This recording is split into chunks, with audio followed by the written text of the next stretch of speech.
आगे हम लोग इंडियन सिविलाइजेशन एंड कल्चर का 8वां पैराग्राफ पढ़ेंगे। कह रहे हैं कि दे सॉ दैट, उन लोगों ने देखा कि किंग्स राजा एंड देयर स्वॉर्ड, स्वॉर्ड का मतलब तलवार होता है ना, तो राजा और उनकी तलवारें वेयर इन्फीरियर, इन्फीरियर का मतलब कम आंकना होता है, किसी के मुकाबले किसी को क्या करना, कम आंकना। तो were inferior to the sword of ethics, नैतिक, इथिक्स का मतलब नैतिकता, नैतिकता बोले तो बिलीफ इन गॉड, ईश्वर में विश्वास है ना। तो पूरा सेंटेंस हम समझते हैं कि दे सॉ दैट, उन लोगों ने देखा कि राजा और उनकी जो तलवारें होती थी were inferior to the sword of ethics, नैतिकता की तलवारों से कम होती थी, यानी कि नीचे होती थी। एंड और they therefore held the sovereign, sovereign का मतलब हो गया राजा रानी कह लो, शासक कह लो एक तरह से, सोवरियंस ऑफ द अर्थ, यानी कि जमीन के शासक है ना।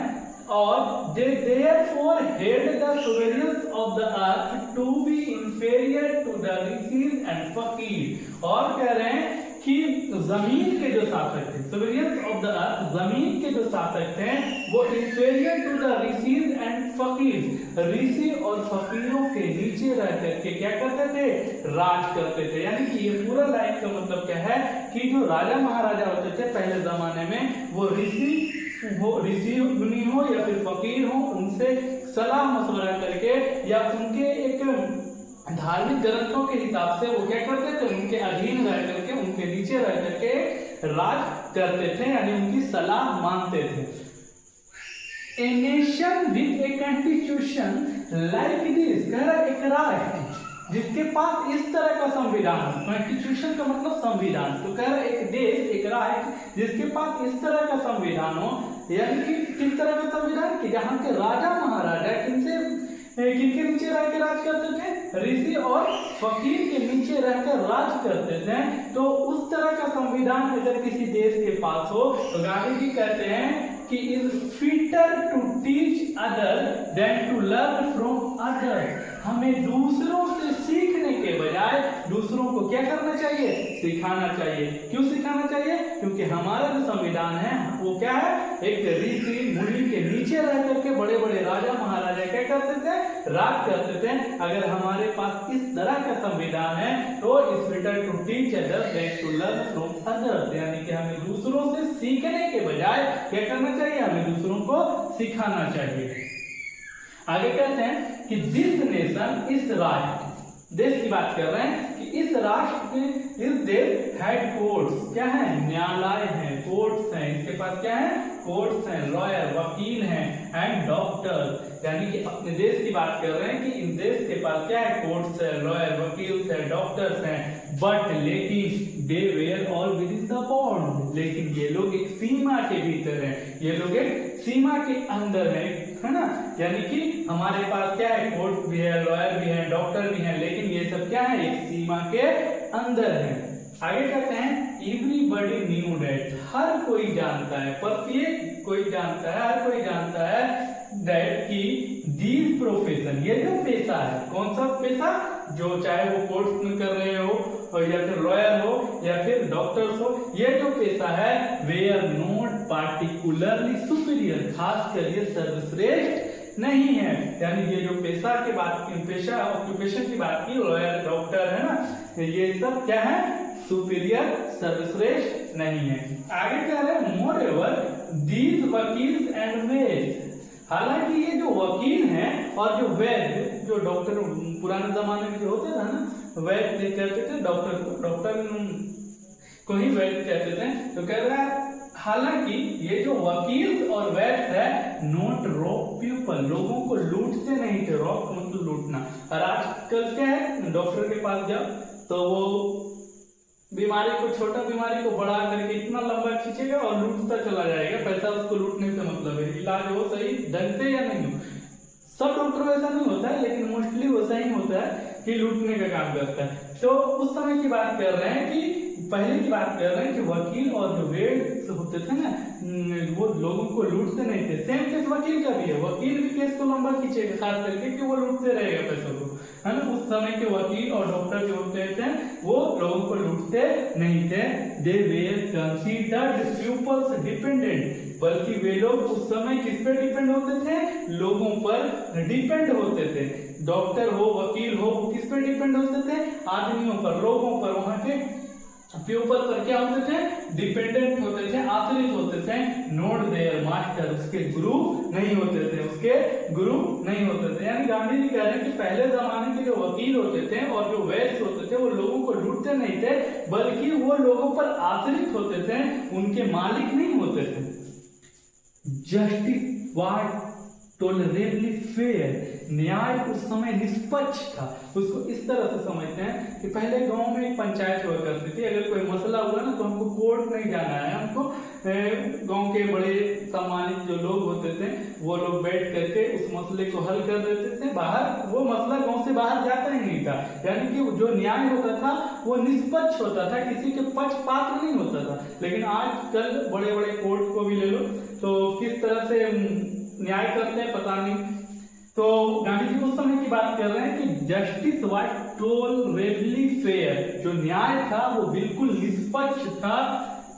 The ordinary rule was to avoid court, और जो सामान्य नियम था, ऑर्डिनरी रूल था, वहां उस समय का जो सामान्य नियम था, अवॉइड कोर्ट्स को नजरअंदाज करना, न्यायालय को नजरअंदाज करना। यानी कि ये लोग गांव में ही मसलों को सुलझा लेते थे, कोर्ट जाते ही नहीं थे। किसी भी कितना भी बड़ा केस हो वो जाते नहीं थे, गांव में ही अपने मसले को सुलझा लेते थे, यानी कि नजरअंदाज करते थे। उस समय का ऑर्डिनरी रूल था, नियम था। There were no torts, torts का मतलब होता है दलाल, है ना। लियोर का मतलब होता है लालच देना, फुसलाना, है ना। तो कह रहे देयर वेयर नो टॉर्ट्स, उस समय कोई दलाल भी नहीं होते थे। To lure people into them, जो उन लोगों को क्या करे, फुसलाए बहलाए और उसके बाद उसको क्या करे, लेके जाए। उस समय वैसे दलाल भी नहीं होते थे। दिस इविल, यह जो बुराई थी, to was noticeable only in and around capital, और कह रहे ये जो बुराई थी, इविल का मतलब होता है बुराई, इविल का मतलब क्या होता है, बुराई। तो ये जो बुराई थी खास करके कहां पर थी, राजधानियों के आसपास थी, राजधानियों के अराउंड थी, है ना। कैपिटल मतलब राजधानी, तो राजधानी के आसपास क्या थी, ये बुराई थी कि लोगों को क्या किया जाए, लूटा जाए, फुसला करके कोर्ट ले जाया जाए, डॉक्टर के द्वारा लूटा जाए। ये सब जो बुराइयां थी वो सब राजधानी के आसपास थी। द कॉमन पीपल, जो सामान्य लोग थे, लिव्ड इंडिपेंडेंटली, स्वतंत्र रूप से रहते थे। जो कॉमन पीपल थे वो स्वतंत्र रूप से रहते थे। एंड और फॉलोड देयर एग्रीकल्चरल, एग्रीकल्चरल कहते हैं खेती बाड़ी करना, कृषि कार्य करने को। तो और उन लोग अपने कृषि कार्य को, जो उनका पेशा था, ऑक्यूपेशन का मतलब पेशा, गांव के लोग सामान्यतः तौर पे खेती बाड़ी करते हैं, तो जो उनका पेशा था कॉमन लोगों का, वो एक तो स्वतंत्र रूप से रहते थे। And followed there agricultural occupation, और अपने कृषि कार्य को अच्छे ढंग से करते थे, उनको फॉलो करते थे। दे एंजॉयड ट्रू होम रूल, और वे लोग आनंद लेते थे, मजा करते थे, एंजॉय करते थे अपने सच्चे घर के नियम का, अपने सच्चे घर के जो नियम थे उसका एंजॉय करते थे। यानी खेती बाड़ी करते थे, लोगों के द्वारा उनको ठगा और लूटा नहीं जाता था। जो भी लड़ाई झगड़े, जो भी मसले होते थे वो पंचायत के द्वारा सुलझा लिया जाता था। न वकील का न कोर्ट का चक्कर लगाना पड़ता था, न डॉक्टरों के पास डॉक्टर लोग लूटते थे उनको। तो और उनका संविधान भी उस समय हमारे देश का या फिर बहुत ही अच्छा था कि हम लोगों के जो राजा थे, हम लोगों के जो शासक थे, वो फकीर हो और ऋषि मुनि हो, उनके अधीन, उनके नीचे रह करके अपना राज करते थे। नेक्स्ट पैराग्राफ देखते हैं।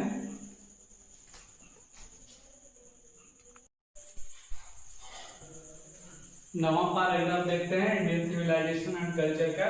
कह रहे कि द इंडियन सिविलाइजेशन, भारतीय सभ्यता, एज डिस्क्राइब्ड बाय मी, जैसा मेरे द्वारा वर्णन किया गया। डिस्क्राइब का मतलब वर्णन करना, व्याख्या करना। तो गांधी जी कह रहे हैं कि द इंडियन सिविलाइजेशन, भारत की जो सभ्यता है, एज डिस्क्राइब्ड बाय मी, जैसा मैंने इसके बारे में बताया है, इसके बारे में वर्णन किया है, has been so described by its votaries. Votaries का मतलब ये होता है समर्थक, है ना, जो समर्थन करता है, समर्थक, है ना। तो has been so described by its votaries, तो इनके समर्थकों के द्वारा भी इसी तरह की व्याख्या की गई है। कह रहा है in no part of the world, दुनिया के किसी भी हिस्से में नहीं, in no part of the world, दुनिया के किसी भी हिस्से में नहीं, एंड और अंडर नो सिविलाइजेशन, किसी भी सभ्यता के नीचे या किसी भी सभ्यता के अंडर नहीं, have all main attend perfection, सारे लोगों ने पूर्णता प्राप्त किया। अटेंड का मतलब प्राप्त करना और परफेक्शन का मतलब पूर्ण रूप से परफेक्ट होना, यानी पूर्णता, है ना। सारे लोगों ने पूर्णता को प्राप्त किया, यानी कि गांधी जी इस पैराग्राफ में कह रहे हैं कि दुनिया में कोई भी ऐसी सभ्यता नहीं है कि लोग जो है ना पूर्ण रूप से सभ्यता के नीचे ढल जाए, यानी कि जैसे सभ्यता हो वैसे ही लोग हो जाएं, ऐसा कोई भी दुनिया में ऐसा कोई हिस्सा नहीं है। आगे गांधी जी कहते हैं कि द टेंडेंसी, टेंडेंसी का मतलब प्रवृत्ति होता है, ऑफ इंडियन, भारतीय की जो भारत की भारतीय लोगों की जो प्रवृत्ति है, civilisation is to elevate the moral being, यानी कि the tendency of Indian civilisation, भारतीय सभ्यता की जो प्रवृत्ति है, इज टू एलिवेट, एलिवेट का मतलब बढ़ावा, है ना, बढ़ावा, फैलाना। तो कह रहे हैं कि the tendency of Indian civilisation, भारतीय सभ्यता की जो प्रवृत्ति है वो मोरल बीइंग, नैतिकता को बढ़ावा देती है। नैतिकता पहले ही बोले कि बिलीफ इन गॉड, यानी ईश्वर में विश्वास करना, ये हमारी भारत की सभ्यता रही है। तो कह रहे हैं कि जो भारत की सभ्यता है वो नैतिकता को क्या करती है, बढ़ावा देती है। That of the western civilisation, और कह रहे वही जो पश्चिम की सभ्यता है, पश्चिम की सभ्यता को ही हम यूरोपीय सभ्यता कह सकते हैं, ठीक है। तो कह रहे वही जो पश्चिम की सभ्यता है, is to propagate immorality, propagate का मतलब होता है प्रचार करना, वही बढ़ावा करना, है ना।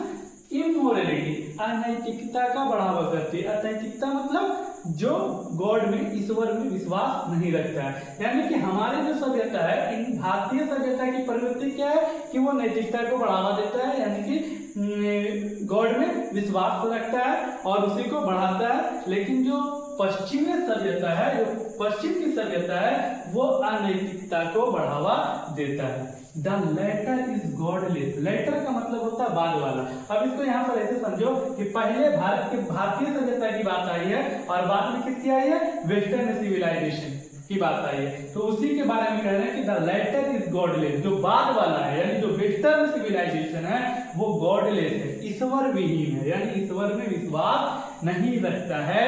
The former is based on a belief in God, farmer का मतलब पूर्व, पहले वाला। तो इससे पहले वेस्टर्न सिविलाइजेशन से पहले हम इंडियन सिविलाइजेशन के बारे में पढ़े, तो वही कह रहे हैं कि पूर्व वाला है, जो पहले वाला है वो किस पर आधारित है, बिलीफ इन गॉड, यानी कि ईश्वर में विश्वास करता है। हम अभी ये बता देंगे कि जो वेस्टर्न सिविलाइजेशन है वो अनैतिकता को बढ़ावा देती है, यानी कि गॉड में विश्वास नहीं रखता है, जबकि भारत की जो सभ्यता है वो बिलीफ इन गॉड, यानी कि गॉड में विश्वास रखता है, नैतिकता को बढ़ावा देता है। आगे देख रहे हैं कि so understanding and so believing, जो हम समझते हैं, जो हम समझते हैं, एंड सो बिलीविंग, हम उसी पर विश्वास करते हैं। यही चीज है ना, जो हम समझ लेते हैं उस पर हम क्या करते हैं, विश्वास करते हैं। तो यही कह रहे हैं कि so understanding and so believing, जो हम समझते हैं उसी पर हम विश्वास करते हैं। आगे कह रहे हैं कि ऐसा है कि it behoves every lover of India, India के प्रत्येक लवर को, यानी जो कोई इंडिया से प्यार करता है, तो इंडिया के प्रत्येक लवर को, हर इंडिया से जो हर कोई प्यार करता है उसके बारे में कह रहे हैं कि इंडिया के हर एक प्यार करने वाले को टू क्लिंग, क्लिंग का मतलब चिपकना, cling to the old Indian civilization, पुरानी भारतीय जो सभ्यता है उससे जुड़ा रहना चाहिए, चिपका रहना चाहिए। इवन एज, जैसा कि a child clings to the mother breast, जैसे एक छोटा बच्चा अपनी माँ की छाती से चिपका रहता है, उसी तरह से गांधी जी कह रहे हैं कि भारत के लोगों को जो कोई भारत से प्यार करता है उसको अपने पुराने भारतीय सभ्यता से उसी तरह से चिपका रहना चाहिए, जिस तरह से एक बच्चा अपनी माँ के छाती से क्या रहता है, चिपका रहता है। यानी कि ये नवा पैराग्राफ में पूर्ण रूप से गांधी जी कहे हैं कि हमारी जो प्रवृत्ति है, हमारी जो सभ्यता है भारत के लोगों की, वो गॉड बिलीव इन गॉड है, यानी कि ईश्वर में विश्वास करने वाली है। जबकि जो पश्चिम सभ्यता है, वेस्टर्न सिविलाइजेशन है, उसको हम यूरोपियन सिविलाइजेशन भी कह सकते हैं, वो गॉड में विश्वास नहीं करता है, वो ईश्वर में विश्वास नहीं रखता है, वो अनैतिकता है, इमोरलिटी को बढ़ावा देता है। तो कह रहे हैं कि अगर हमारी सभ्यता को बचा के रखना है, भारत की सभ्यता को, वो भी पुरानी सभ्यता को बचा के रखना है, तो हमें यानी कि हर इंडियन को क्या करना चाहिए, उसी तरह से अपने पुरानी भारतीय सभ्यता से चिपका रहना चाहिए, जिस तरह से एक बच्चा अपनी माँ की छाती से क्या होता है, चिपका रहता है। अगला पैराग्राफ आगे पढ़ेंगे।